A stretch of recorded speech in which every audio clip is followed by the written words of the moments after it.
72 number صفحہ ہے. آپ چلیے ذرا میرے ساتھ مکہ مکرمہ میں پہنچے ہیں.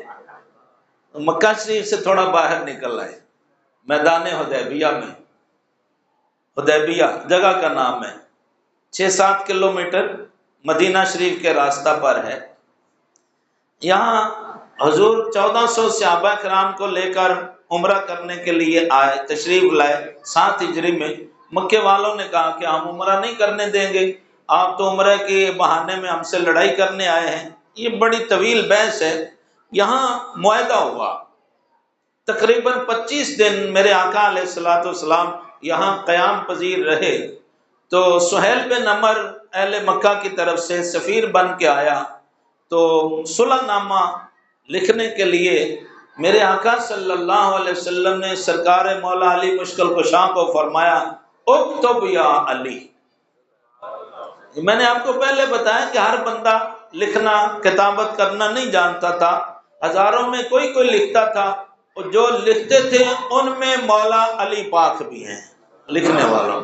تو سرکار نے فرمایا یہ صلح نامہ لکھو. تو حضور نے فرمایا لکھو بسم اللہ الرحمن الرحیم.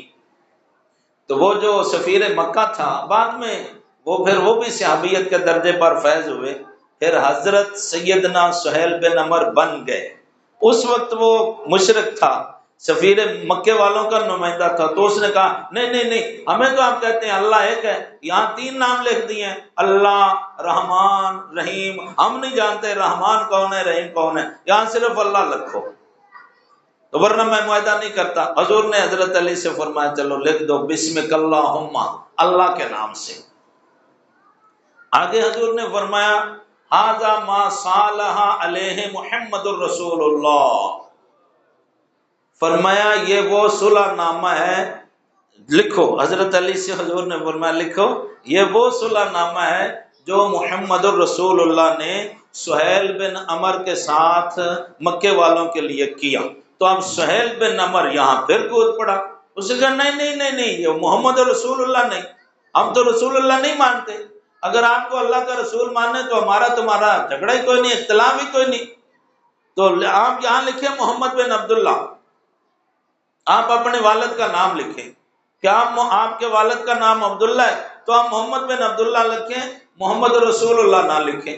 حضور نے فرمایا سہیل کوئی عقل کی بات کرو. اس نے کہا نہیں جی معاہدہ ختم، میں نہیں کرتا، ہم آپ کو رسول مانتے ہی نہیں ہیں، تو پھر آپ رسول کیوں لکھتے ہیں. سرکار نے حضرت علی سے فرمایا اوم ہو یا علی، علی یہ رسول اللہ کی لائن مٹا دو. یہ بخاری شریف ہے میرے سامنے. حضرت علی نے کیا عرض کیا لا امحو کا ابداً، ادب سے عرض کیا میرے آقا علی کے ہاتھ سے رسول اللہ لکھا قیامت تک نہیں مٹایا جا سکتا، میں آپ کا نام مٹاؤں، یہ کیسے ہو سکتا ہے. یہ بے ادبی نہیں تھی، یہ جذبات تھے عشق و محبت کے کہ یا رسول اللہ علی ہو اور آپ کا نام. تو حضور نے فرمایا کہ یہ اختلاف کر رہا ہے. تو حضرت علی نے عرض کیا حضور میں نہیں مٹا سکتا، یہ لکھا رہے گا. اب میں نہیں کہتا، کوئی علامہ صاحب نہیں کہتے، یہ بخاری شریف کے الفاظ ہیں. کوئی آپ دوستوں میں بعد میں لکھنا دیکھنا چاہے تو میں دکھا دوں گا. فَأَخَذَ الْكِتَابَ، مصطفیٰ نے آج پہلی مرتبہ قلم ہاتھ میں لیا. 53 سال عمر تھی جب ہجرت کی، اور یہ 6واں سال ہے. تو 3 اور 6 کتنے ہوتے ہیں؟ 59 سال عمر مبارک ہے. تو آج پہلی مرتبہ سب نے دیکھا کہ مصطفیٰ کریم نے قلم ہاتھ میں لیا. فَكَتَبَ، پھر میرے آقا علیہ السلام نے خود لکھا. کیا لکھا؟ محمد تو علی لکھ چکے تھے، حضور نے آگے لکھا بن عبداللہ. تو صحابہ کرام کہتے ہیں ہم نے دیکھا کہ آج اتنی عمر مبارک ہو گئی ہے، پہلی مرتبہ زندگی میں مصطفیٰ کریم نے قلم ہاتھ میں لیا. سب کی گواہی اور موجودگی میں حضور نے اپنے والد گرامی کا نام لکھا. لیکن کہتے ہیں اتنا خوبصورت لکھا کہ پورے عرب میں کسی کا خط اتنا سونا نہیں تھا جتنا مصطفیٰ کا خط سونا تھا. اللہ اکبر،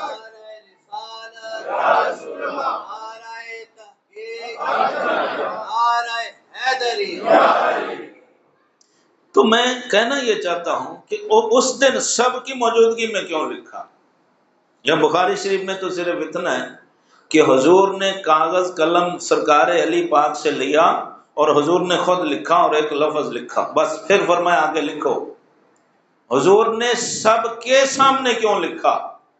تاکہ سب گواہ رہیں کہ اللہ کے پیارے حبیب کریم نے ساری زندگی میں صرف ایک مرتبہ قلم ہاتھ میں لیا اور ایک لفظ لکھا، سب گواہ رہیں کہ مصطفیٰ نے صرف اپنے والد گرامی کا نام لکھا، کوئی اور کلام نہیں لکھا، تاکہ قیامت تک کوئی یہ نہ کہہ سکے کہ یہ قرآن تو محمد رسول اللہ نے اپنے ہاتھ سے لکھ دیا۔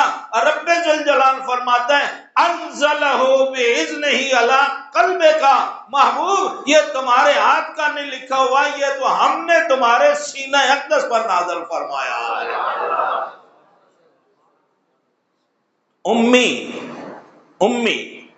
امی کا معنی ہے کسی انسان سے نام پڑا ہوا، کسی جن سے نام پڑا ہوا۔ ضرورت ہی باقی نہیں رہنے دی، خالق کائنات نے اپنے محبوب کو اتنا پڑھا کے بھیجا کہ حضور نے فرمایا میں تو ساری کائنات کو پڑھانے والا بن کے آیا ہوں۔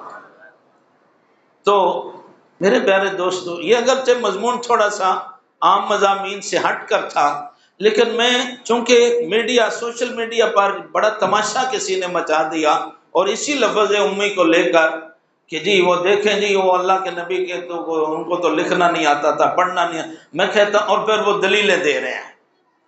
بھئی وہ بھی کوئی علم ہے کہ قرآن پڑھ کر نبی کے عیب بیان کیے جائیں؟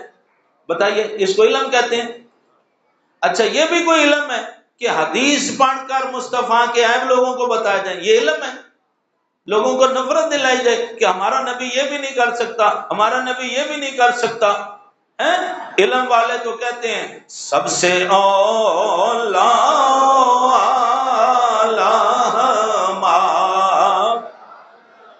سب سے بالا